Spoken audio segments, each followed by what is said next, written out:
오늘은 기도의 역사라는 제목으로 하나님의 말씀 전파하도록 하겠습니다. 오늘 본문의 본문의 말씀은 예수님의 겟세마네 기도를 다루고 있습니다. 주님께서는 이제 본격적인 순환의 상황을 맞이하면서 그 모든 준비를 기도를 통해서 하고 계신 것을 볼 수 있습니다. 그리고 동시에 그 기도의 모습을 통해서 오늘날 성도들이 시험에 어떻게 맞서야 하는가 그것을 가르쳐주고 계시다 볼 수 있습니다. 여러분, 기도는 영적인 행동입니다. 그러니 사실 영적인 일에 관심이 없는 자들이 기도를 할 수는 없습니다. 기도는 하나님과의 만남입니다. 그러기에 우리는 기도를 통해서 하나님의 임재를 경험할 수 있게 되고 하나님의 뜻 가운데 주님의 이끄심을 경험할 수 있게 됩니다. 오늘 본문에서 주님께서는요, 임박한 죽음 앞에서 이제 기도의 시간을 가지셨습니다. 주님은 기도를 시작하시면서 기도의 중요한 목적에 관해서 이렇게 말씀해 주십니다. 우리 40절 말씀을 보니까 나와 있는데 40절 말씀 한번 읽어볼까요? 시작. 그곳에 이르러 그들에게 이르시되 유혹에 빠지지 않게 기도하라 하시고. 주님께서는 기도에 대해서 말씀하시면서 유혹에 빠지지 않기 위해 기도가 필요하다, 우리에게 그렇게 말씀해 주셨습니다. 유혹에 빠진다는 것은 주님의 사람들이 자기가 가야 할 길을 잃어버리는 것을 의미합니다. 세상의 유혹이 파고들 때 그것에 넘어가게 되면 주님의 사람으로 살아가는 그 길을 우리는 잃어버리게 됩니다. 그 길을 잃어버리지 않기 위해서 우리는 기도해야 한다는 것입니다. 이 세상을 살아가면서 여러분, 우리는 반드시 유혹과 시험을 경험할 수밖에 없습니다. 그런데 어떤 유혹과 시험은 우리의 판단력이나 의지로 이겨낼 수 있을지 모르지만 또 어떤 것들은 우리의 힘과 의지로 이겨낼 수 없는 것들을 맞이하게 됩니다. 그때 주님께서 뭘 말씀하시는 것입니까?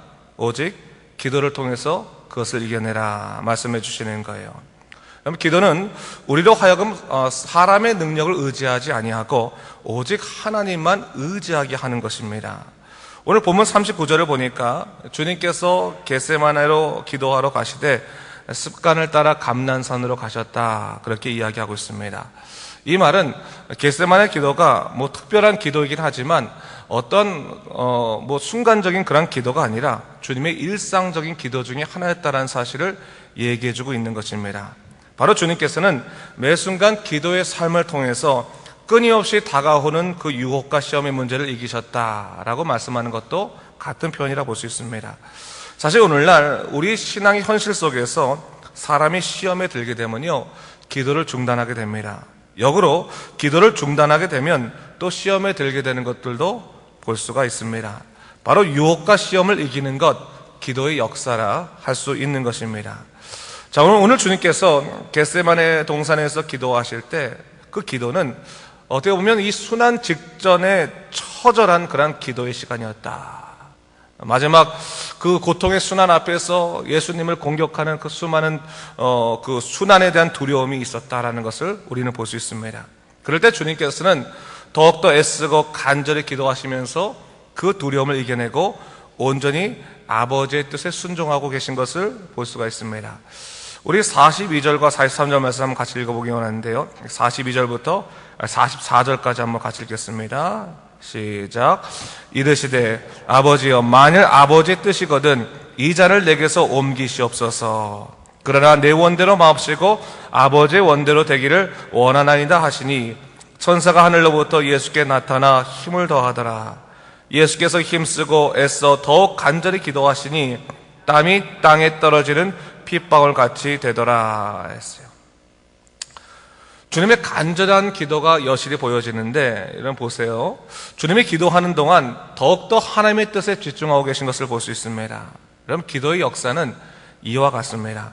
사실 우리 기도를 하면서요, 조금 오해하는 것들이 있는데, 그것들 중에 하나는 기도할 때 미리 하나님이 원하시는 것만, 기뻐하시는 것만 기도해야 된다는 사실입니다. 그래서 아예 기도할 것과 기도하지 않을 것을 구분해 버리는데, 여러분 그렇지 않아요. 기도는 하나님과의 만남이기 때문에 기도하는 동안 하나님께서는 우리의 기도의 내용을 바꾸어 주십니다. 깊은 만남을 통해서 하나님을 더욱더 바라보게 하시고, 사실 처음에는 내 자신의 형편들과 고통들 때문에 시작한 기도를 할지라도 하나님을 바라보게 하시면서 하나님께서 우리의 기도를 이끌어 가시더라는 것이죠. 그래서 하나님께서 원치 아니하시는 일이라면 기도 중에 그 기도의 내용을 바꿔주시고 제목을 바꿔주시고 또 주님의 임재를 경험하게 되면서 하나님께서 나의 기도를 더욱더 깊은 경지로 이끌어 가시는 것을 우리가 경험하게 됩니다.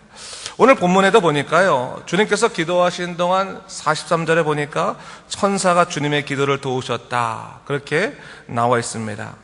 오늘날 우리도 마찬가지죠, 여러분. 우리가 간절히 기도하는 동안에요, 성령님께서 우리 기도를 도우십니다. 우리로 하여금 하나님께 더욱더 간절하게 하며, 간절히 기도할 때 주님께서 우리의 기도를 이끄셔서 우리로 하여금 하나님께서 기뻐하시는 기도로, 또 우리로 하여금 하나님과 더욱더 깊은 임재와 또한 교제로 이끌어 가신다는 사실을 여러분 우리가 알 수 있어야 됩니다. 오늘 주님께서 이렇게 간절히 기도하실 때요, 성경에서는 그 기도하실 때 그 땀이 핏방울처럼 되었다라고 얘기하고 있습니다.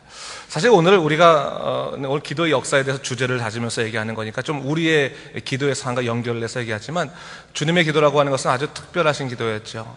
우리 인간을 구원하기 위해서 그 모든 하나님의 뜻을 그 삶 속, 기도의 삶 속에 가지고 기도하시는 것입니다. 그렇기 때문에 얼마나 간절히 기도했다면 그 땀이 핏방울처럼 되어서 떨어졌을까 생각해 볼 수 있습니다. 근데 여러분, 오늘날 우리가 기도할 때요, 좀 하나님께서 우리를 간절히 이끌어 가실 때가 있어요.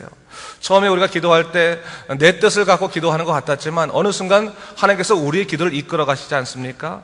우리로 하여금 기도의 깊이를 깊이 하시고 더욱더 간절하게 하시고 또 기도의 깊이가 깊어지다 보면 어느 순간 그 시간과 상관없이 하나님과 깊은 기도의 경지 속에서 주님의 뜻을 알게 하시고 또 기쁨을 얻게 하시고, 기도 전에는 깨닫지 못하던 그러한 생각들이 기도 이후에 하나님께서 우리의 생각을 바꿔주셔서 더욱더 담대히 세상 속에서 주님의 이름으로 살아가게 하시고, 그 많은 하나님의 놀라운 역사들이 이 기도 가운데 포함되어 있는 것입니다. 그래서 우리 기도한 후에는요, 우리가 두려움이 사라지고 담대하게 하나님의 뜻에 따라갈 때가 많은 것을 보게 되는 거예요. 그래서 기도의 역사가 있다. 인간의 시험을 당하고 경험하게 되었을 때 그 시험에 사람의 의지와 생각으로 대하는 것이 아니라 오직 하나님을 의지하는 그 기도의 삶을 통해서, 그 기도의 행동을 통해서 우리가 하나님의 뜻에 더욱더 깊이 접근할 수 있다라는 것을 성경은 우리에게 가르쳐주고 있는 것입니다. 오늘 본문에서 보면요, 주님께서 이 겟세마네 기도를 마치시고 난 다음에 담대하게 주님께서 이제 가야 될 그 예정된 길을 걸어가신 것을 볼 수가 있습니다.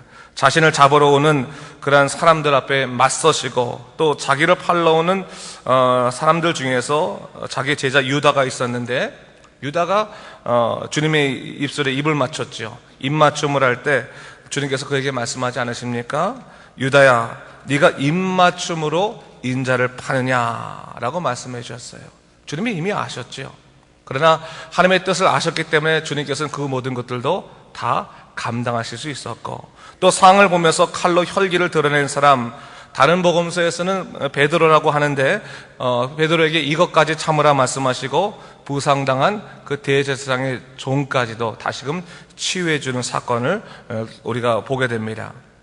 오늘 주님께서는요, 이제 가야 할 길을 분명히 아시고 담대히 나가시는 것이죠. 여러분, 오늘 우리가 이 겟세마네 기도를 통해서 우리가 좀 배워야 할 것이 있습니다. 물론 오늘 이 겟세마네 기도와 예수님의 순환의 시작은 예수님만이 하실 수 있는 거예요. 우리가 할 수는 없습니다. 이건 예수님만이 우리의 구원을 위해서 하시는 그런 영적인 행동이시고 세상을 이기는 행동이십니다. 그러나 주님께서 보여주신 그 기도의 모습을 통해서 오늘날 우리도 주님의 기도를 따라가는 모습들을 갈 수 있다는 거예요. 기도의 역사가 무엇인지, 기도가 어떠한 능력을 우리에게 주시는지, 기도의 역사를 우리가 볼 수 있는 것입니다. 바로 기도를 통해서 우리는 사람의 생각과 감정, 의지를 뛰어넘게 하시는 그 초월의 역사를 누릴 수 있게 된다는 것입니다. 내가 할 수 없는 삶의 영역까지 주님의 임재와 능력을 경험하게 하시고 주님의 도우심으로 새로운 삶을 살게 하시는 그 놀라운 하나님의 약속이 바로 기도의 삶 속에 들어있다고 하는 것입니다. 여러분, 기도는 그렇기 때문에 하나님께서 우리에게 주신 약속이다라고 볼 수 있는 것입니다. 믿음의 삶을 살아갈 때 기도를 통해서 하나님과 더욱더 깊은 임재함을 누리게 되고, 또 기도를 통해서 하나님의 주신 그 길을 찾아갈 수 있게 되는 그것이 우리에게 중요하다는 것을 우리가 볼 수 있는 것입니다. 자, 오늘 다시 한번 우리가 주님의 그 겟세마네 기도를 바라보게 되면서 하나님께서 우리에게 주신 그 기도의 놀라우신 약속의 능력들을 다시 한번 생각해 보시기 바랍니다. 내일부터는 우리가 주님의 이 순환에 대해서 좀 집중하고, 구원을 위해서 이루신 하나님의 뜻이 무엇인가를 좀 집중할 터인데, 오늘 것에 앞서서 바로 기도를 통해서 하나님께서 우리에게 말씀하시는 말을 다시 한번 생각하시고, 오늘도 믿음으로 살아가시고, 또 기도를 통해서 하나님과 깊은 영적인 교제를 하신 여러분 되시길 주님의 이름으로 축원합니다. 기도하겠습니다. 주 하나님 아버지, 감사합니다. 이 아침에 하나님께서 우리에게 또한 우리 겟세마네 기도를 통해서 우리를 위해서 기도하신, 또한 우리를 구원하시기 위해서 당신의 그 모든 것을 이겨내신 예수 그리스도의 모습에 대해서 우리가 또 배웠습니다. 주 하나님 아버지, 살아가면서 더욱더 하나님께 집중하게 도와주시옵소서. 주의 놀라신 약속에 집중하시도록 인도하여 주시옵소서. 그럼을 통해서 하나님의 놀라신 약속을 따라 살아갈 수 있는 믿음의 사람이 될 수 있도록 인도하여 주시옵소서. 감사드리며 예수님 이름으로 기도드립니다. 아멘.